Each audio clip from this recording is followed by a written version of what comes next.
அஸ்ஸலாமு அலைக்கும் வரஹ்மத்துல்லாஹி வபரகாத்துஹு. அல்ஹம்துலில்லாஹி ரப்பில் ஆலமீன். வஸ்ஸலாத்து வஸ்ஸலாமு அலா ரசூலில்லாஹி வ ஆலிஹி வ ஸஹ்பிஹி அஜ்மஈன். கண்ணியத்திற்கும் பெருமதிப்பிற்கும் உரிய எல்லாம் வல்ல அல்லாஹ்வின் நல்லடியார்களே, அல்லாஹ்வுடைய பேரருளால் வாரந்தோறும் சனிக்கிழமை மக்ரிப் தொழுகையை தொடர்ந்து கேள்வி பதில் நிகழ்ச்சியாக நாம் நடத்தி கொண்டு வருகிறோம். அந்த அடிப்படையில் இந்த வாரம் சூரா அல் மாயிதா என்கிற 5வது அத்தியாயத்தில் ஆரம்ப 30 வசனங்களில் அதில் இடம்பெற்றிருக்கக்கூடிய ஆயத்துகள், அது சார்ந்த செய்திகளை குறித்து நாம் இன்ஷா அல்லாஹ் இன்றைக்கு நாம் அறிந்து கொள்ள இருக்கிறோம். முதலாவதாக ஆண்களுக்கான முதல் கேள்வி, சூரா அல் மாயிதா அதனுடைய பொருள் என்ன? எதனால இந்த அத்தியாயத்திற்கு இந்த பெயர் பெற்றது? சரி,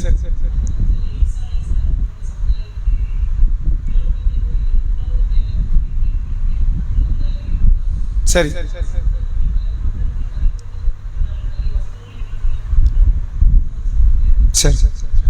அல் மாயிதா என்ற அரபு வார்த்தைக்கான அர்த்தம் உணவு தட்டு என்று அர்த்தம். இந்த அத்தியாயத்தில் ஏன் இந்த பெயரை மார்க்கம் சொல்லுது, அதாவது சமுதாயம் இந்த பெயர் சொல்லி அழைக்கிறது என்றால், நம்ம குறிப்பிட்ட அந்த வசனத்தை தாண்டி இந்த மாயிதாவினுடைய 112, 113, 114 ஆகிய வசனங்களில் ஈசா அலைஹிஸ்ஸலாம் அவர்கள் சம்பந்தப்பட்ட ஒரு சம்பவத்தை அல்லாஹ் குறிப்பிடுகிறான். நீங்கள் பார்க்கலாம், 112வது வசனம், இது காலல் ஹவாரியூன யா ஈஸா இப்னு மரியம். ஈசாவினுடைய மரியம் அலைஹிஸ்ஸலாம் அவருடைய மகனார் ஈசாவிடத்தில் அவர்களுடைய சீடர்கள், ஹவாரியூன் என்றால் சீடர்கள் கேட்கிறார்கள், ஹல் யஸ்ததிஉ ரப்புக ஐயு நஸ்ஸில அலைனா மாஇதத்த மினஸ் ஸமா. வானத்தில் இருந்து ஒரு உணவு தட்டை கீழே இறக்கி விடுவதற்கு உங்கள் இறைவனுக்கு தாக்கத்து இருக்கா, சக்தி இருக்குதா அப்படின்னு அவங்க கேட்குறாங்க. அப்படின்னா என்ன அர்த்தம்னா, அல்லாஹ்வால முடியுமாங்கிறது இல்லை, எங்களுக்கு வேணும், நீங்க கொண்டு வாங்க, இதை ஒரு அத்தாட்சியாக நீங்கள் செய்யுங்கள் அப்படின்னு கேட்கும்போது, கால இத்தக்குல்லா இன் குன்தும் முஃமினீன், நீங்க அல்லாஹ்வுக்கு பயந்தால், நீங்கள் அல்லாஹ்வை நம்பி இருந்தால் அவனுக்கு நீங்கள் பயந்து கொள்ளுங்கள் அப்படிங்கிறாங்க. பிறகு ஈசா அலைஹிஸ்ஸலாம் அல்லாஹ்ட்ட துஆ செய்றாங்க. அல்லாஹ் அவர்கள் உணவு தட்டை கேட்குறாங்க, அதை கொடுத்து அவங்க நம்புறேன் அப்படின்னு அவங்க சொல்றாங்க. அப்படின்னு சொன்ன உடனே அல்லாஹ் ரப்புல் ஆலமீன் சொல்கிறான், அதாவது ஈசா நபி கேட்குறாங்க, அல்லாஹும்ம ரப்பனா அன்சில் அலைன மாஇதத்த மினஸ் ஸமா, வானத்திலிருந்து ஒரு உணவு தட்டை எங்களுக்கு நீ கொடு, தக்கூனு லனா ஈதன் லி அவ்வலினா வாஹிரினா, நீ கொடுக்கக்கூடிய அந்த நாள் எங்களில் ஆரம்பமானவர்களுக்கும் இறுதியானவர்களுக்குமான ஈதாக பெருநாள் தினமாக இருக்கும் அப்படின்னு சொல்லிட்டு, ஆயத்த மின்க, உன்னிடத்தில் உள்ள சான்றாகவும், வருசுக்னா வான்த கைரு ராசிக்கின், நீ எங்களுக்கு உணவளிக்கக்கூடியவனாகவும் இருக்கிறாய், நீயே உணவளிப்பவரில் சிறந்தவன் என்று ஈசா நபி கேட்கிறான். உடனே அல்லாஹ் உணவு தட்டையும் கொடுக்கிறான். அதையும் வாங்கி சாப்பிட்டுட்டு இந்த மக்கள் நிராகரித்தார்கள் அப்படிங்கிறத பற்றின பேசப்படுற வசனம் இந்த அத்தியாயத்தில் இருப்பதனால்தான் இந்த அத்தியாயத்திற்கு மாயிதா என்ற பெயர் இடம்பெறுகிறது. இந்த அத்தியாயத்தில் நீங்கள் எந்த வசனங்களை அதிகமாக பார்க்கலாம் என்றால், யூத கிறிஸ்தவர்கள், வேதம் வழங்கப்பட்டவர்கள், அவர்களுடைய ஷரியத்தை குறித்து அதிகமாக பேசப்படுகிற அத்தியாயம் இது. எந்த பொருள் ஹலால் ஹராம் என்பதை குறித்து பேசப்படுகிற அத்தியாயம் இது. ஒழு தொடர்பாக பேசக்கூடிய அத்தியாயம் இதுவாக இருக்கிறது. இப்படி ஏராளமான ஷரியத்து தொடர்பான சட்டதிட்டங்களை பற்றி பேசப்படுகிற ஒரு அத்தியாயமாக சூரா மாயிதா இருப்பதை பார்க்க முடிகிறது. பெண்களுக்கான முதல் கேள்வி, எதில் உதவி கொள்ளுங்கள், எதில் உதவி கொள்ளாதீர்கள்?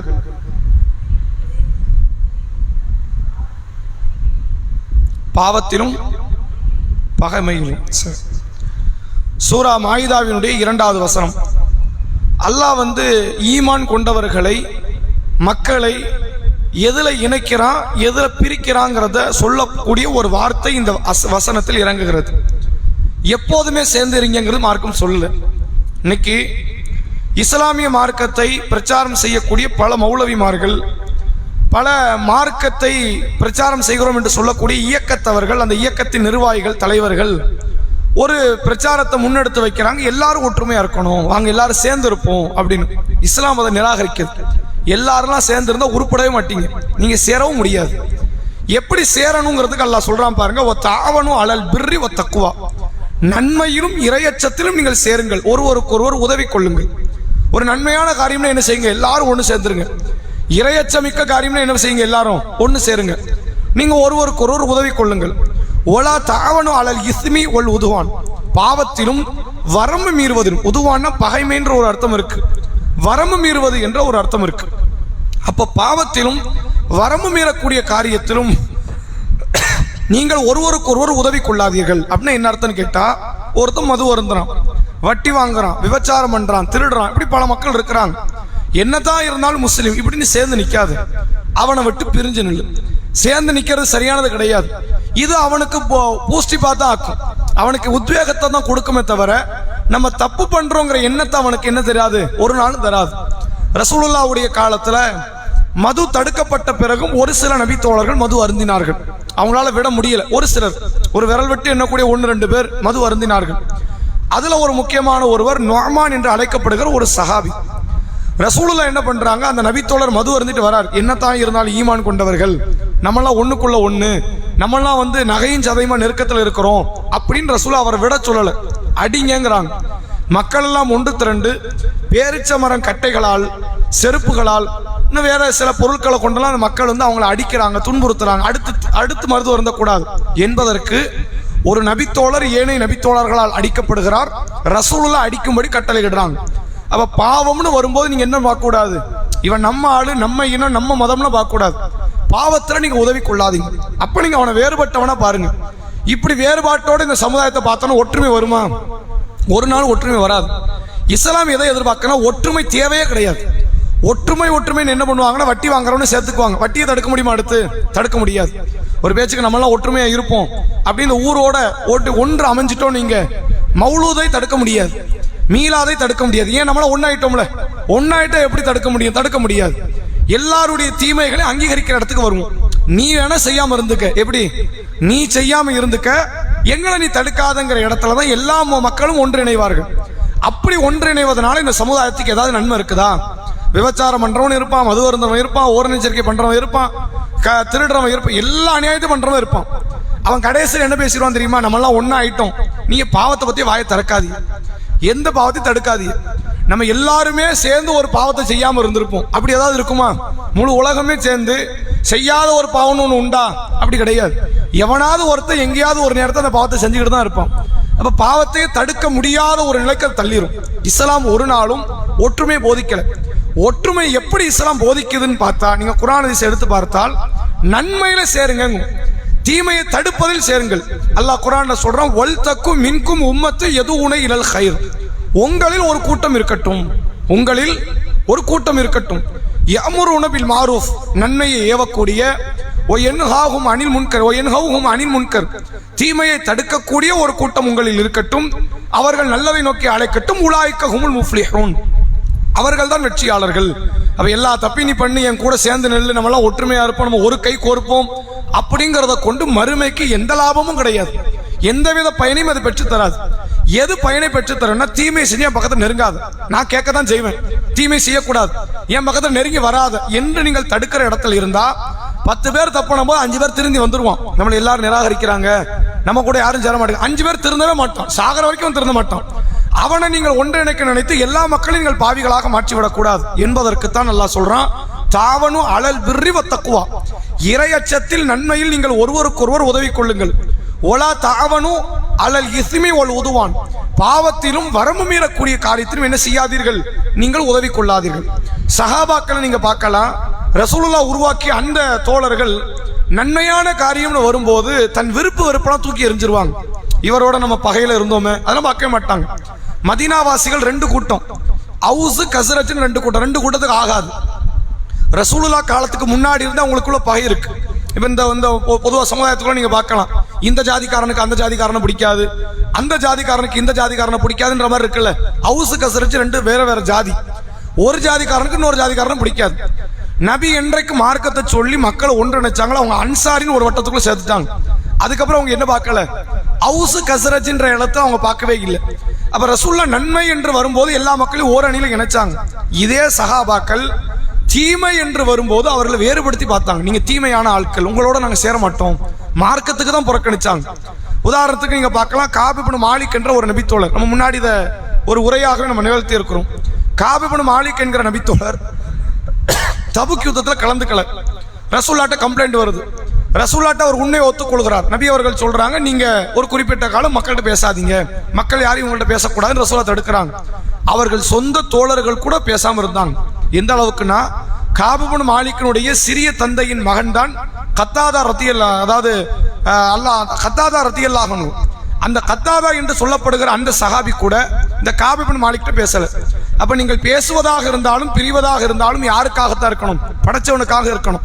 நீங்கள் பாவமான மக்களை எல்லாம் ஒன்றிணைத்து இந்த சமுதாயத்திற்கு எந்த விதமான நன்மையும் நீங்கள் செய்துவிட முடியாது என்பதைத்தான் இந்த வசனம் நமக்கு சொல்லித்தரக்கூடியதை பார்க்க முடியாது. அடுத்த கேள்வி, ஆண்களுக்கு எந்த உணவு பொருள் எல்லாம் ஹராம், இதையெல்லாம் சாப்பிடாத அப்படின்னு அல்லாஹ் சொல்றான். அதுல குறிப்பா மாயிதாவில் இடம்பெற்றிருக்கக்கூடிய எதுவெல்லாம் தடுக்கப்பட்ட காரியமாக இருக்கிறது? ஆண்களில் சொல்லுங்க. பன்றி மாமிசம், வேற கொத்தி திங்கக்கூடிய பறவைகளா? ஹதீஸ்ல அப்படி வருது, நீங்க சொன்னது இருக்கு, இந்த வசனத்துல வரல. நீங்க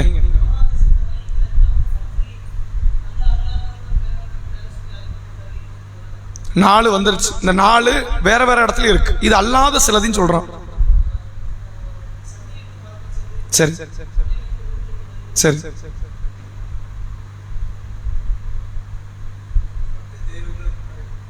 அது சொல்லிட்டாங்க. அல்லாஹ் அல்லாதவருக்கு அறுக்கப்பட்டதுங்கிறது அதுக்குள்ள வந்துடும். வேற ரத்தமும் சொல்லிட்டாங்க.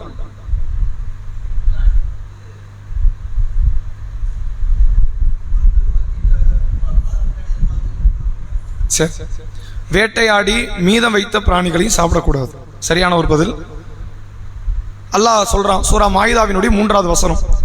இதே வசனத்தில் அமைந்த வேற சில வசனத்தை நீங்க குர்ஆன்ல பார்க்கலாம்.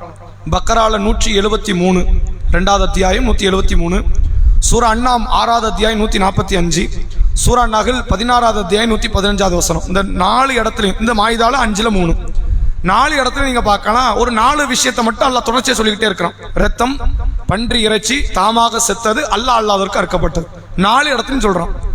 இந்த இடத்துல மட்டும் 5வது அத்தியாயம் 3வது வசனத்துல மட்டும் அல்லாஹ் எதை பதிய வைக்கிறான் அப்படின்னா, கூடுதலா ஒரு 4 சேர்த்து இது உங்களுக்கு ஹராமு அப்படின்னு அல்லாஹ் பதிய வைக்கிறான். நீங்க பாருங்க, ஹுர்ரிமத் அலைக்கும், உங்களுக்கு ஹராமாக்கப்பட்டிருக்கிறது.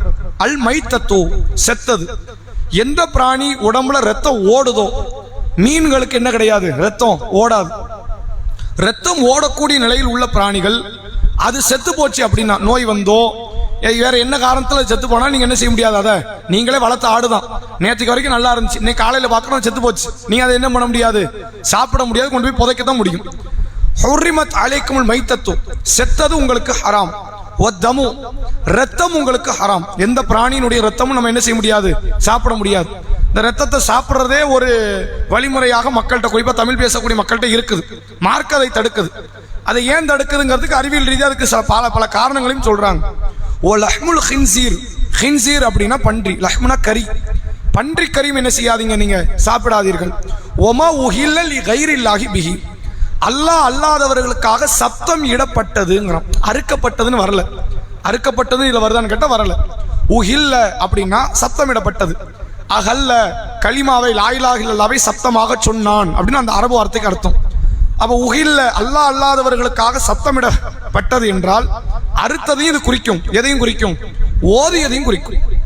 எதையாவது ஒரு உணவு வச்சு அந்த உணவை படையலாக்குறாங்க, ஒரு தெய்வத்தின் பேரை சொல்லி, அல்லது ஒரு மகானை, ஒரு அவுலியாவை, யாரையோ ஒருத்தர் பேரை சொல்லி இவருக்காக வேண்டி படையில் விடப்பட்டது என்று அந்த உணவை ஆக்கிட்டாங்க அப்படின்னா அதுவும் உங்களுக்கு என்னவா மாறிடும், ஹராமா மாறிடும்.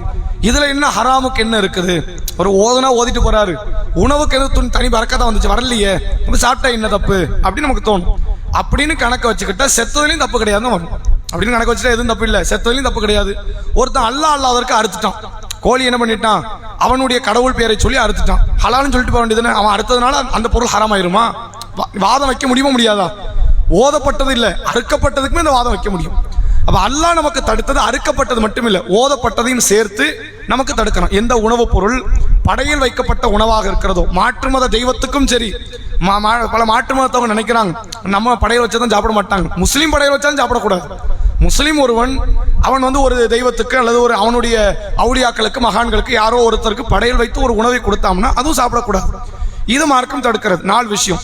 அடுத்து அல்லாஹ் சொல்றான், ஒல் முன்ஹனிகத்து, இடிபாடுகளில் சிக்கி இறந்தது, இடிபாடுகளில் சிக்கி இறந்தவைகளும் உங்களுக்கு ஹராம்.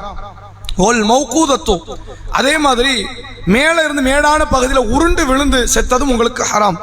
ஒல் முத்தரத்தியத்து நதீஹத்து வமா அக்கல சபஉ இல்லாமா தக்கைத்தும், அதே நேரத்தில் வேட்டையாடி, ஏதாவது பிராணிகள் சிங்கம் புலி ஒரு மானை கடிச்சு கொதறி இருக்கும், அப்படியான அந்த மானு மிச்சம் இருக்கும்ல, அந்த கறிகள் இறைச்சி மிச்சம் இருக்கும், அதை நீங்க என்ன செய்யாதீங்க, சாப்பிடக்கூடாது என்று அல்லாஹ் ரப்புல் ஆலமீன் இதையெல்லாம் தடை என்று சொல்றான். அது மட்டும் இல்லாமல் ஒமா துபிஹ அலன் நுசுபி வன் தன் தஸ்தர் தக்ஸிமு பில் அஸ்லாம், எந்த வேட்டை பிராணிக்கு நீங்கள் பயிற்சி அளித்தீர்களோ, அப்படி பயிற்சி அளித்த அந்த வேட்டை பிராணி அந்த முறைப்படி போய் அந்த பிராணியை பிடிச்சிட்டு வந்துச்சுன்னா அது உங்களுக்கு ஹராம், ஹலால்.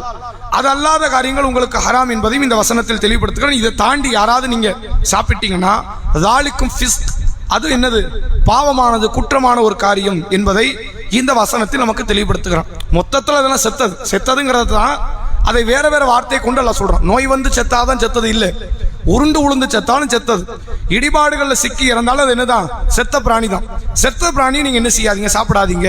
வேற ஒரு புலியோ சிங்கமோ கரடியோ ஒரு மான முயலை அதை கடிச்சு சாப்பிட்டுட்டு மிச்சத்தை போட்டுட்டு போயிருக்கும், நீங்க என்ன செய்யாதீங்க, சாப்பிடக்கூடாது, அது உங்களுக்கு ஹராம் தான் என்பதை அல்லாஹ் திட்டவட்டமாக இந்த வசனத்தின் வாயிலாக பேசுகிறான்.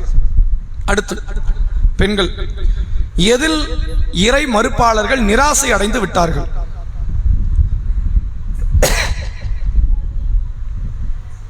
அல்லாஹ்வுடைய மார்க்கத்தை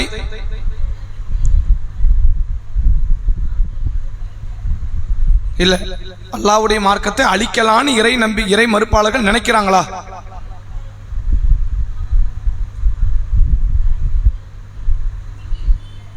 அப்படின்னா என்ன அர்த்தம்?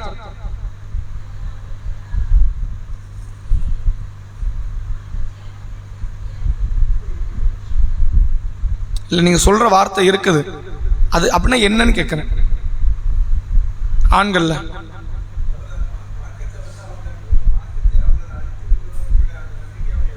அப்படின்னா என்ன?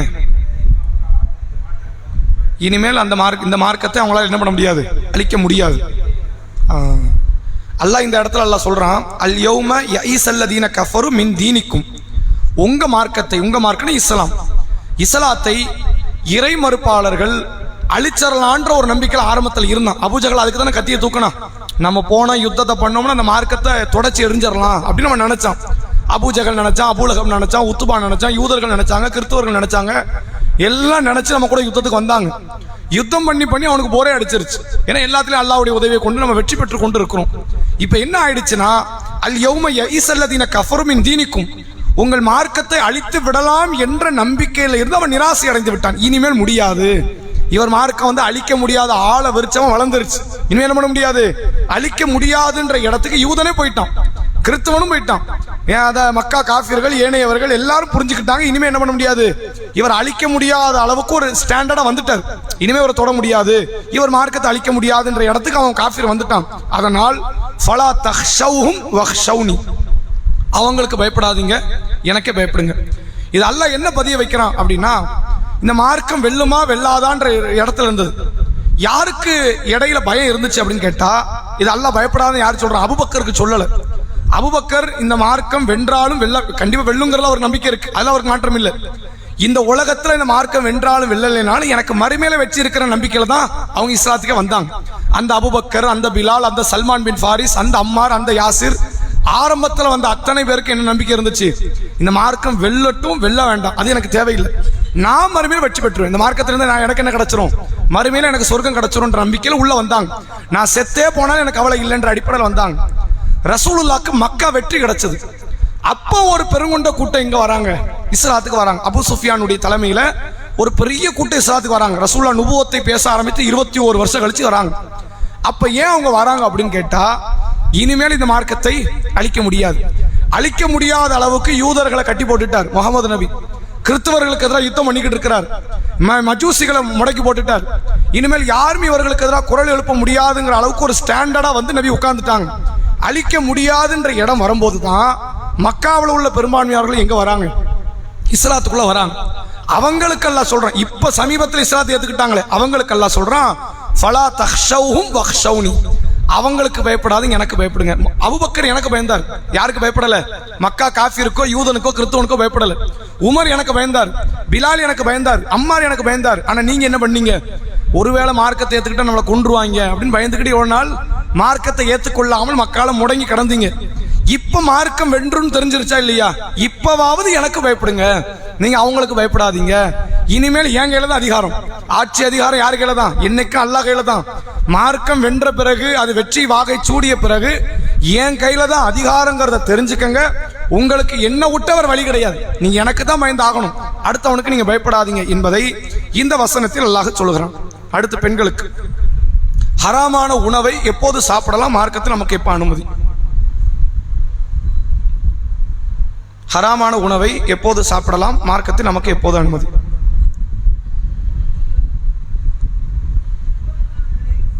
எது நிர்பந்தம்?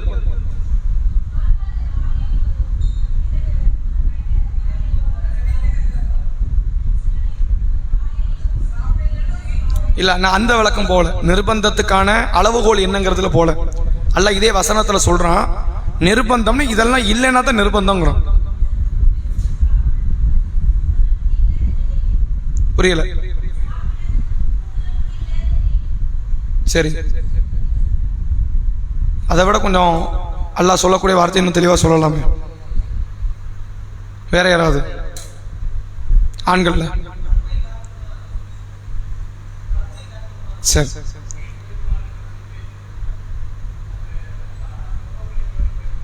சரி. அல்லாஹ் இந்த வசனத்துல சொல்றான், ஃபமனிது துர்ர ஃபி மஹ்மஸத்தின் கைர முத்தஜானிஃபின் லி இஸ்மின், நீங்கள் வரம்பு மீறாமல் எந்த ஒரு நேரத்திலும் என்ன செய்து விடக்கூடாது? நீங்கள் வரம்பு மீறிவிடக்கூடாது, வழியே நீங்கள் சென்று விடக்கூடாது, பாவமான காரியத்தை நீங்கள் ஆரம்பிக்காமல். அப்படி ஒரு நிர்பந்தம் உங்களுக்கு வருது, வறுமையின் காரணமாக ஏற்படுமே. ஆனால் இந்த எதை நான் ஹராம்னு சொல்லணும் அதெல்லாம் உனக்கு ஹலால். உணவு விஷயத்துல மட்டும், இது எல்லாத்திலையும் நம்ம எடுத்துடக்கூடாது. ரொம்ப கஷ்டத்துல இருந்தா நான் திருடிட்டேன்னு எடுக்கக்கூடாது. ஒருத்தன் எனக்கு பணம் தரல, நான் உனக்கு கொண்டுட்டேன், நிர்பந்தத்துல வேற வழியில கொண்டுட்டேன், எப்படி பண்ண முடியாது. உணவுக்கு மட்டும் அல்லாஹ் சொல்ற சட்டம். உணவு ஹராமான உணவு இருக்கு, பன்றிக்கறி இருக்கு, செத்த பிராணி இருக்கு, ரத்தம் இருக்கு, அல்லது அல்லாஹ் அல்லாதவர்களுக்காக அறுக்கப்பட்டது இருக்கு, ஓதப்பட்டது இருக்கு. இப்படியான பிராணிகள் அந்த உணவுப் பொருள் இருந்து, இதெல்லாம் ஹராம்ல. நாய்க்கறி இருக்கு, இது மாதிரியான உணவுப் பொருள் மார்க்கத்துல ஹராம். இப்படியான ஹராமான உணவுப் பொருளை நீங்க வரம்பு மீறல, நீங்க வழிய போகல, நீங்க நிர்பந்திக்கப்படுறீங்க, வறுமையின் காரணமாக வேறு ஏதோ ஒரு காரணமாக நீங்கள் நிர்பந்திக்கப்பட்டீங்க அப்படின்னா நீங்கள் அந்த உணவுப் பொருளை எடுத்துக்கலாம். நான் என்ன செய்ய போறது இல்லை, அதை பாவமாக பார்க்க போறது இல்லை அப்படிங்கறது அல்லாஹ் இந்த வசனத்தின் வாயிலாக சொல்லுகிறான். அடுத்த கேள்வி ஆண்களுக்கு, வேதக்காரர்கள் அறுத்த உணவை குறித்து அல்லாஹ் என்ன சொல்கிறான்? சரி, அப்படின்னு என்ன அர்த்தம்?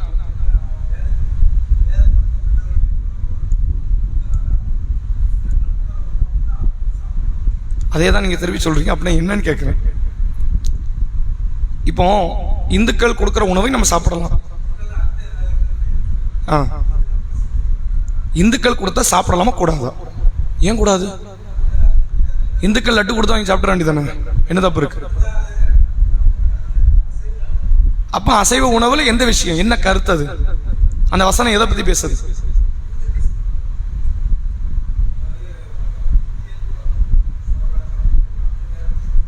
அவங்க எந்த உணவு கொடுத்தாலும் சாப்பிடலாம் அப்படின்னு அர்த்தமா அதுக்கு? அவங்க பன்றி அடிச்சு கொடுத்தா? புரியல. சாப்பிடுறாங்க, ரசூலா காலத்துல சாப்பிட்டாங்க, அவங்களுக்கு ஹராம் தான், சாப்பிட்டாங்களா இல்லையா? வேதக்காரர்கள் கொடுத்தா சாப்பிடலாம கூடாது?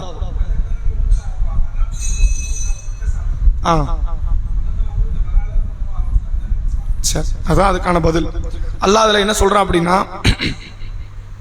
அல் யௌம உஹில்ல லக்கும் தொய்யிபாத்து, தூய்மையானது இன்றைய தினத்தில் உங்களுக்கு ஹலாலாக்கப்பட்டிருக்கு. எதெல்லாம் தூய்மையோ அதெல்லாம் நீங்க சாப்பிடலாம். ஓ தாமுல்லதி ஊத்துல் கிதாப், வேதம் கொடுக்கப்பட்டவர்களின் உணவு ஹில்லுல் லக்கும், அதுவும் உங்களுக்கு என்னது, ஹலாலாக்கப்பட்டிருக்கு. அப்படின்னா என்னன்னு கேட்டா, வேதம் கொடுக்கப்பட்டவர்கள் ஒரு ஆட்டையோ மாட்டையோ கோழியோ அறுத்து கொடுக்குறாங்கன்னு நீங்கள் ஒரு மாற்று மதத்தவர் அறுத்தா நீங்க சாப்பிட மாட்டீங்க, சாப்பிடக்கூடாது. அல்லாஹ் நமக்கு அதை தடை விதித்திருக்கிறான். அறுப்பவர் ஈமான் கொண்டவராக இருக்கணும். அவர் ஈமான் உள்ள வார்த்தையை சொல்லி இருக்கணும். பிஸ்மில்லாஹி அல்லாஹு அக்பர் சொல்லி இருக்கணும். ஒரு முஸ்லீமே அறுக்கிறார், பிஸ்மில்லாஹி அல்லாஹு அக்பர் சொல்லலைன்னா அந்த உணவு என்ன ஆயிரும்? ஹராம் ஆயிரும். ஒரு மாற்று மதத்தவரை பிஸ்மில்லாஹி அல்லாஹு அக்பர் சொல்லி அறுத்தாலும் அந்த உணவு என்னதான்? ஹராம் தான். அறுப்பவரும் ஈமான் கொண்டவராக இருக்கணும், அந்த வார்த்தையை சொல்லி அறுக்கணும். இது மார்க்க நியதி. வேதம் கொடுக்கப்பட்டவர்கள் காஃபிரா இல்லையா? காஃபிர். குர்ஆனே திட்டவட்டமா சொல்லுது. வேதம் கொடுக்கப்பட்ட அந்த மக்கள் தங்கள் இறுதி தூதரை ஏற்றுக்கல அப்படிங்கறனால அவங்க காஃபிர் ஆயிட்டாங்க, குஃப்ர்ல இருக்கிறாங்க. ஆனா அவங்க அறுத்தா நீங்க சாப்பிடுங்க. இதுல மட்டும் எதுல மட்டும்? உணவு விஷயத்திலும் கூடுதலாக இன்னொன்று சொல்றோம், கல்யாண விஷயத்திலும். நீங்கள் கல்யாணம் முடிக்கிற மணப்பெண் பாக்குறீங்களா? வேதம் கொடுக்கப்பட்டவருடைய மணப்பெண்ணை நீங்க என்ன பண்ணலாம்? கல்யாணம் முடிச்சுக்கலாம். அதே நேரத்தில் நீங்க அவங்க அறுத்த உணவு சாப்பிடுங்களா? வேதம் கொடுக்கப்பட்டவர் அறுத்த உணவை நீங்கள் சாப்பிடலாம் என்று அல்லாஹ் சொல்றான். இந்த வசனத்தை சில பேர் தப்பா புரிந்து கொண்டு என்ன செய்யறாங்கன்னு கேட்டா, கிறிஸ்துவ பெண்ணை திருமணம் முடிப்பாங்க. அல்லது கிறிஸ்துவர்கள், நீங்க வெளிநாட்டுக்கு போனீங்கன்னா, அமெரிக்கா வெஸ்டர்ன் கல்ச்சர்ல நீங்க போனீங்க அப்படின்னா, அவன் கொடுக்குற உணவை எல்லாம் வந்து ஹலால் ஆக்கிக்குவாங்க. கிறிஸ்டின் அவன் கொடுத்தா சாப்பிடலாமே. வேதம் கொடுக்கப்பட்டவர்கள் உணவு கொடுத்தா என்ன பண்ணலாம்? சாப்பிடலாம்.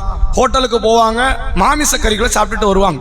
ஏன் இது ஹராம் ஆச்சு? அதெல்லாம் ஹராம் கிடையாது, அல்லாஹ் ஹலால் ஆக்கி இருக்கிறான். இங்க ஹலால் என்று சொன்ன வேதக்காரர்களே வேற. இன்னைக்கு உலகத்தில் வேதக்காரர்கள் என்பது இல்லை. நீங்க தெள்ள தெளிவாக புரிந்து கொள்ளணும். வேதக்காரர்கள் என்பது ஒரு இனத்தை சார்ந்தவர்கள். அந்த இனத்துக்குள்ள ஒருத்தர் புதுசா போய் உள்ள சேர முடியாது. அந்த இனத்திலிருந்து ஒருத்தர் வெளியே வரவும் முடியாது. இவ உதாரணத்திற்கு ஆங்கிலேயர்கள் இந்த நாட்டுக்கு வந்தவங்க என்ன பண்ணாங்க? இங்க கல்யாணம் முடிச்சாங்க. சில பேர் என்ன பண்ணாங்க? அவன் வந்தது ஒரு நாள் 2 நாள் இல்லை, 300 வருஷம் இருந்தான். வந்தவங்க என்ன பண்ணா? மணப்பெண்ணை பார்த்து அவன் கல்யாணம் முடிச்சு வாழவும் செய்தான். அவனுக்கு பிள்ளைங்க பிறந்துச்சு. ஆங்கிலோ இந்தியன்கள் அப்படின்னு சொல்லி அவங்க அழைக்கப்படுவாங்க. இன்னைக்கும் அவங்க சில பேர் வந்து இந்திய நாட்டில் வாழ்ந்துகிட்டு இருக்கிறாங்க. அவங்க பார்க்க அப்படி வெள்ளக்கார மாதிரியே இருப்பாங்க. பேச்சு முழுக்க இங்கிலீஷ் பேச்சு தான் இருக்கும். தமிழ் அங்கன இங்கன தான் வரும். மற்றபடிலாம் என்ன வராது? ஏன் தமிழ் வராது, இங்கிலீஷ் மட்டும் தான் வரும். ஆனா அவர்கள் வந்து என்னன்னா தங்களை இந்தியர்கள், அவங்க இந்தியர்கள் ஆக மாட்டாங்க. அவங்க யாரா தான் இருப்பாங்க. இவை ஆங்கிலேயர்களுடைய உயிரணுவில் இருந்து வந்தவர்கள் யாரா தான் பார்க்கப்படுவாங்க? ஆங்கிலேயர்களாகத்தான் பார்க்கப்படுவாங்க. அப்ப வேதக்காரர்கள் என்றால் அந்த உயிரணுல வரணும். அந்த யூதர்களாக இருக்கணும், கிறிஸ்தவர்களா இருக்கணும். நம்ம கிறிஸ்டினா மாறிட்டோம், யாரும் மாற மாட்டோம், வேதக்காரல மாற மாட்டோம். ஒருத்தர் கிறிஸ்டினா மாறிட்டாரு, ஒருத்தர் யூதனா மாறிட்டாரு, அந்த கொள்கையை ஏத்துக்கிட்டாருன்னு அவர் யாரா மாற மாட்டாரு? வேதக்காரல ஆக மாட்டாங்க. இன்னைக்கு நிறைய பேர் கிறிஸ்டினா மாறுறாங்க, நிறைய பேர் யூதர்களா மாறுறாங்க. அவர்கள் ஒரு நாளும் வேதக்காரர்கள் ஆக மாட்டார்கள். வேதக்காரர்கள் என்பவர்கள் அந்த இனத்துல பிறந்திருக்கணும். அந்த இனத்துல பிறந்த ஒருவர் அவர் தன்னுடைய முறைப்படி அல்லாஹ்வுடைய பேரை சொல்லி ஒரு பிராணி அறுத்தால் அதை நீங்க சாப்பிடுங்க. அவரும் என்ன செஞ்சிருக்கணும்? கண்டிப்பா பிஸ்மில்லாஹி அல்லாஹு அக்பர்ங்கிறத சொல்லணும். சொல்லி அறுத்தால் அந்த ஆட்டை, மாட்டை, கோழியை, ஒட்டகத்தை நீங்கள் சாப்பிடலாம். அவர் பன்றி இறைச்சி கொடுத்தா ஹலாலுங்கிற அர்த்தம் கிடையாது. இன்னைக்கு இருக்கிற கிறிஸ்தவர்களும் இன்றைக்கு உள்ள யூதர்களும் யாரு கிடையாது? உண்மையான வேதக்காரர் கிடையாது. இவங்கள கன்வெர்ட் ஆனவங்க, வேற வேற மதங்கள்ல இருந்து கிறிஸ்டின் ஆனவங்க, வேற வேற மதங்கள்ல இருந்து யூதர்களா மாறியவர்கள். இன்றைக்கு அந்த பரிசுத்தமான அந்த வேதக்காரர்கள் என்பவர்கள் ரொம்ப சொற்பமா, அவங்க யாருன்னு தெரியாது, அவங்கள கலந்துட்டாங்க, யார் என்று அறியப்படாத இடத்துக்கு போயிட்டாங்க. அதனால் இந்த வசனம் நமக்கு பொருந்தாது. யாருக்கு பொருந்தாது? இது நபியின் காலத்தில் வாழ்ந்த நபி தோழர்களுக்கான வசனம். வேதக்காரர்களுடைய சமுதாயத்துக்கு போறீங்கன்னா, ரசூலுல்லாஹ் நபி தோழர்கள் போனாங்க, யமன் தேசத்துக்கு ஆளுநரா போனாங்க, வேற வேற தேசத்துல ஆளுநர்களா நியமிக்கப்பட்டாங்க. அந்த சமுதாயத்தில் அதிகமா இருந்தது யாரு? யூதர்களும் கிறிஸ்தவர்களும். ரசூலுல்லாஹ்ட்ட ஒரு நபித்தோழர் வந்து கேட்கிறார், அல்லாஹ்வுடைய தூதரே, நான் இருக்கிற இடத்துல அதிகமா எங்களை சுத்தி யார் இருக்கிறாங்க? யூத கிறிஸ்தவர்கள் இருக்கிறாங்க. பொதுவாக அண்டை வீட்டார்களா பாத்திரத்தை மாத்திக்குவாங்க. பாத்திரத்தை இன்னைக்கு ஒரு சட்டியை கொடுக்கறத நாளைக்கு அவங்க ஒரு சட்டி தருவாங்க, மாத்திக்குவாங்க. இது மாதிரியான நிலை எனக்கு இருக்குது. இப்போ வேதக்காரர்களுடைய உணவு பாத்திரத்தை நான் பயன்படுத்தலாமா அப்படின்னு அவர் கேட்கிறாரு. அப்ப ரசூல் என்ன சொல்றாங்க? பயன்படுத்தலாம், ஒன்றும் பிரச்சனை இல்லை. ஆனா நிபந்தனையை தெரிஞ்சுக்காங்க. அவங்க பன்றி இறைச்சி சமைப்பாங்க. என்ன சமைப்பாங்க? பன்றி இறைச்சி சமைப்பாங்க. மது அருந்துவாங்க. இது அவங்கள்ட்ட இன்னைக்கு வரைக்கும் கலாச்சாரத்தில் இருக்குது. அதனால அந்த பாத்திரத்தை தவிர வேற பாத்திரமே இல்லைன்னா, அந்த பாத்திரம் தான் உனக்கு தேவைன்ற நிலை வந்துச்சுன்னா, பாத்திரத்தை நல்லா கழுவிக்க. பன்றி இறைச்சி சமைச்ச பாத்திரத்தையே நல்ல கழுவி நீ யூஸ் பண்ணிக்க.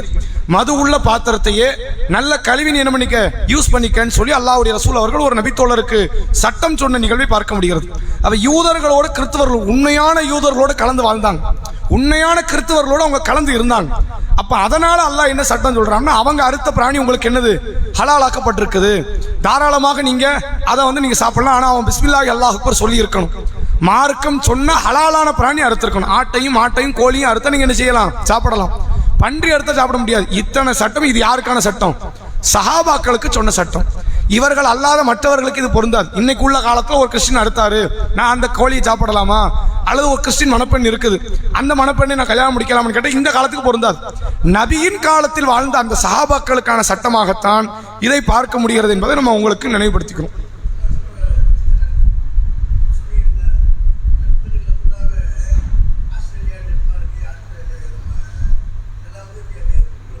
சரி சரி இல்லை, கேள்வியை நம்ம ஒரு வாரம் வச்சுக்கோம். கேள்விக்குரிய வாரத்தை நீங்கள் கேளுங்க. இப்போ என்னன்னா, வெவ்வேறு நாடுகளில் வந்து ஆஸ்திரேலியாவிலேருந்து கறி ஏற்றுமதி செய்யப்படுது. முதல்ல இந்தியாவிலேருந்தே போதும் இல்லை, இந்தியாவில் இருந்து வந்து என்னன்னா பீஃபில் முதன்மையான இடத்துல இந்தியா தான் இருந்துச்சு போன வருஷம் வரைக்கும். இந்த வருஷம் தான் 2வது இடத்துக்கு வந்திருக்கு. ஒவ்வொரு வருஷம் பீஃபில் வந்து என்னன்னா ஏற்றுமதி செய்வதில் அதை இங்கே மாட்டை வெட்டி அதை கசாப்பாக்கி கறியாக்கி வேற வேற நாடுகளுக்கு அதை ஏற்றுமதி செய்வாங்க. இந்தியா தான் முதலிடம் போன வருஷம் வரைக்கும், 2024 வரைக்கும். 25 அது 2வது இடத்துக்கு வந்திருக்கு. சரிங்களா? அப்போ வேற வேற நாட்டில இருந்து போதுன்னா எல்லாம் அறுக்கிறலாம் என்ன முஸ்லீமா அறுத்துக்கிட்டு இருக்கிறாங்க, அறுக்கிறது இல்லை, வேற வேற மாற்று மதத்தவர்கள் அறுக்கிறாங்க. அப்போ இப்படியான உணவுகள் சவுதியிலேயோ மற்ற நாடுகளே கொடுக்கப்படுது. அப்படிங்கிற பட்சத்தில் வாங்கக்கூடிய அந்த நிறுவனம் தான் அதை முடிவு பண்ணணும். ஹலாலான கறியத்தை நாங்கள் வாங்குவோம், ஹராமானதை வாங்கக்கூடாது. அவங்க ஹலாலா ஹராமான்னு தெரியாத பட்சத்தை அந்த இறைச்சி கூட நம்ம என்ன செய்ய முடியாது, சாப்பிடக்கூடாதுங்கிற முடிவுக்கு தான் வரணும். சரி, அடுத்த கேள்விக்கு போவோம். ஒழு தொடர்பாக அல்லாஹ் சொல்லக்கூடிய செய்தி என்ன? பெண்கள் சொல்லுங்க.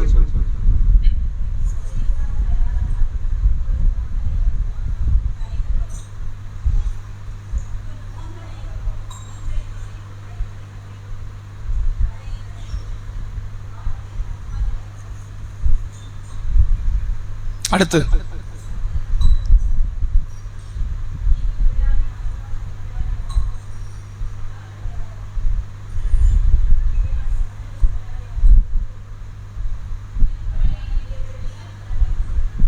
என்ன செய்யணும்?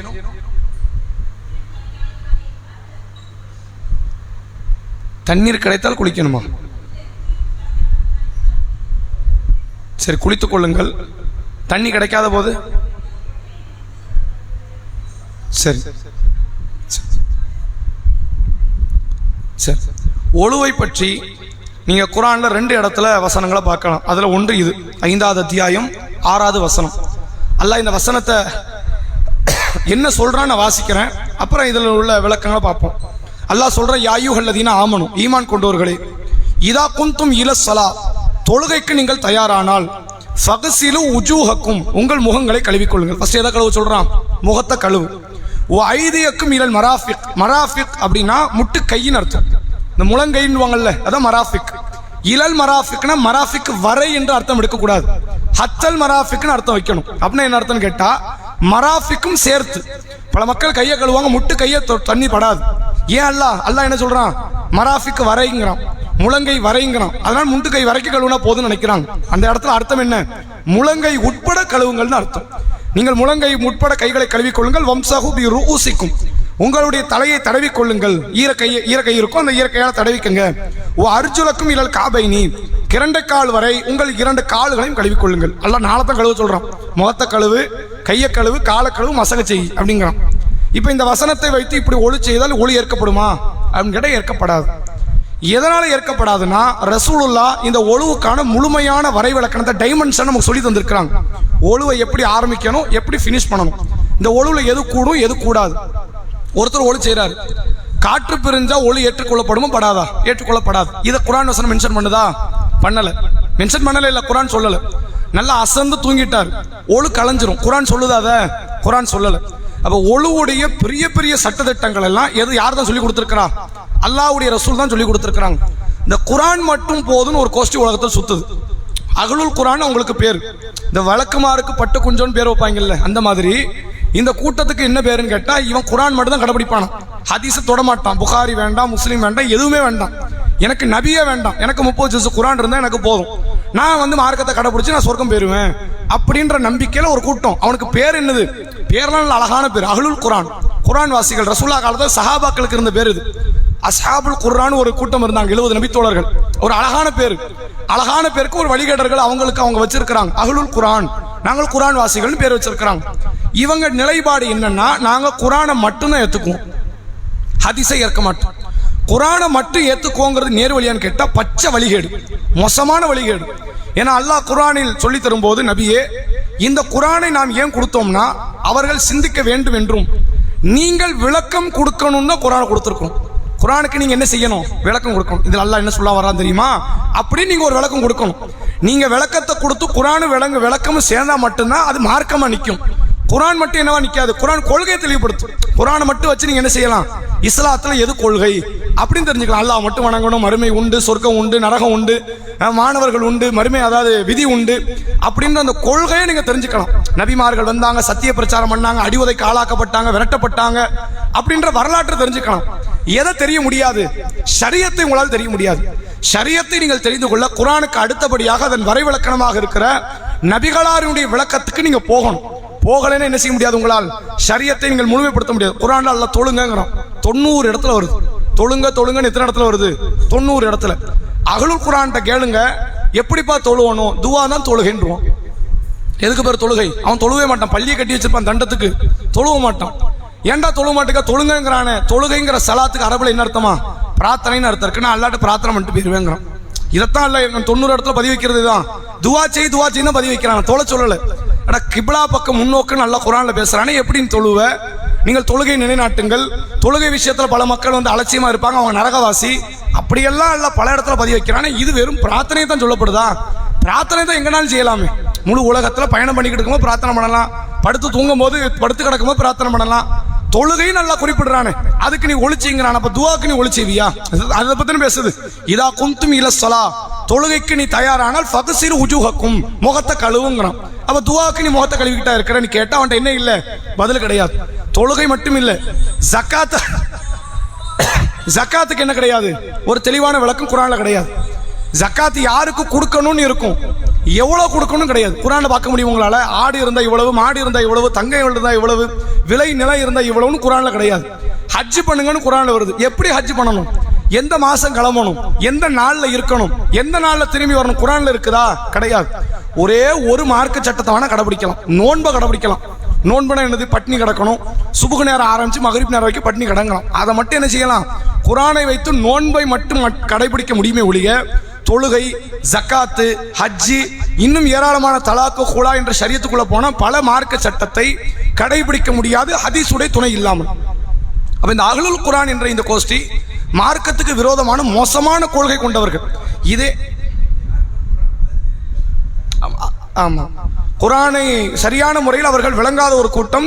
ரசூல் ஸல்லல்லாஹு அலைஹி வஸல்லம் அவர்கள் தங்கள் மார்க்க பிரச்சாரத்துல குர்ஆனையும் ஹதீஸையும் சேர்த்து தான் மக்கள்கிட்ட என்ன பண்ணாங்க?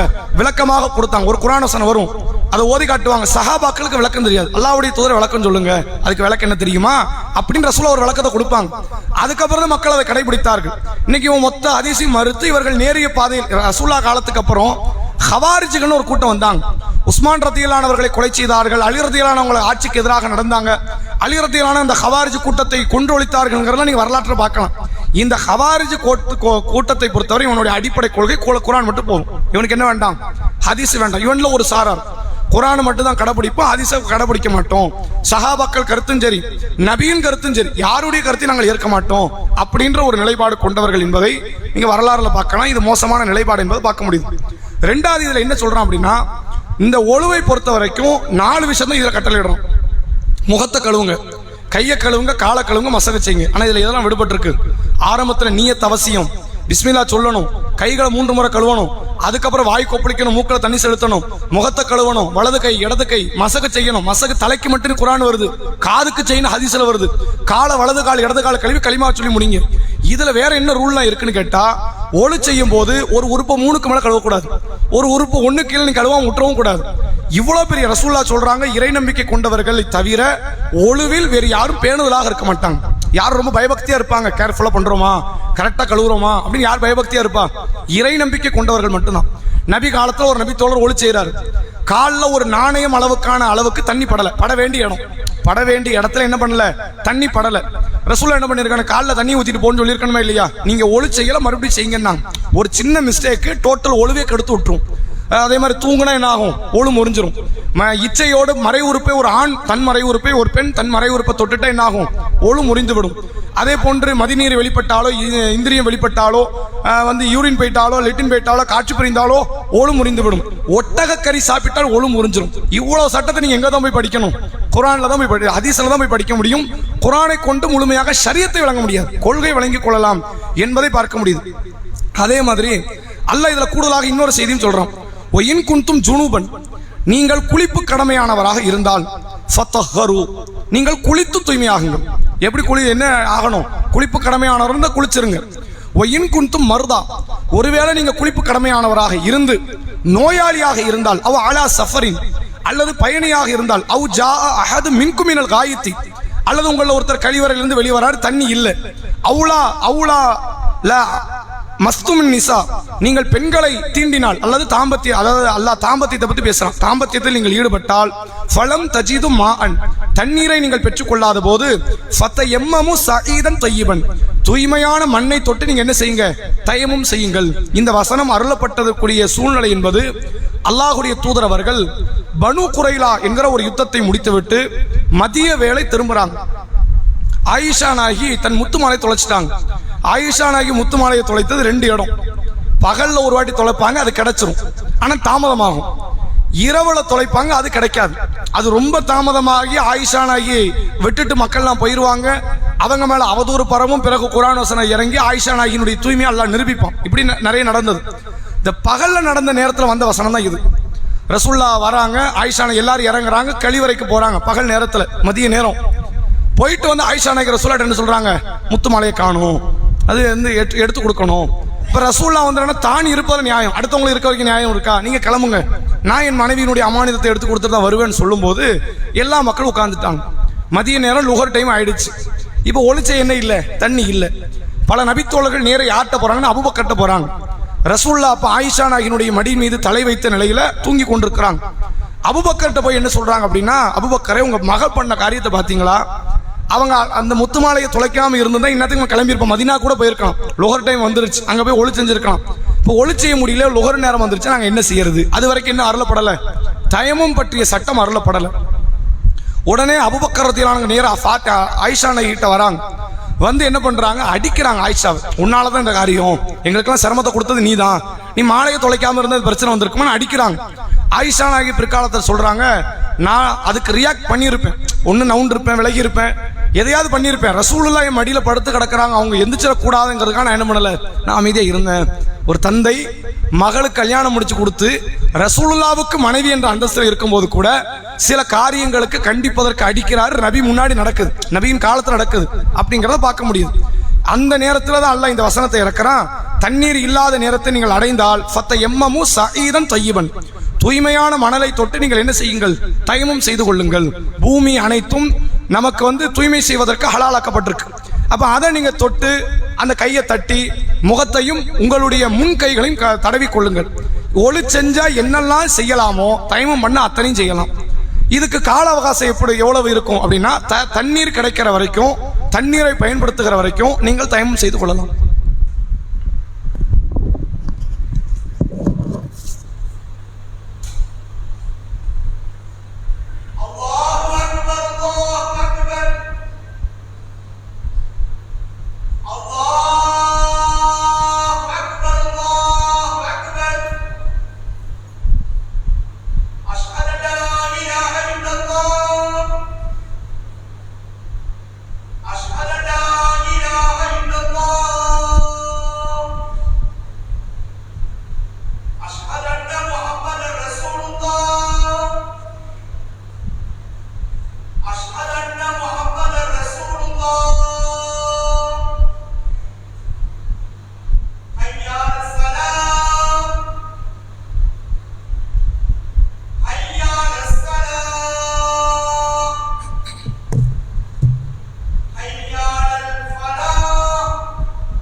அந்த வசனத்தோடு நம்ம இந்த நிகழ்ச்சி நிறைவு செய்வோம்.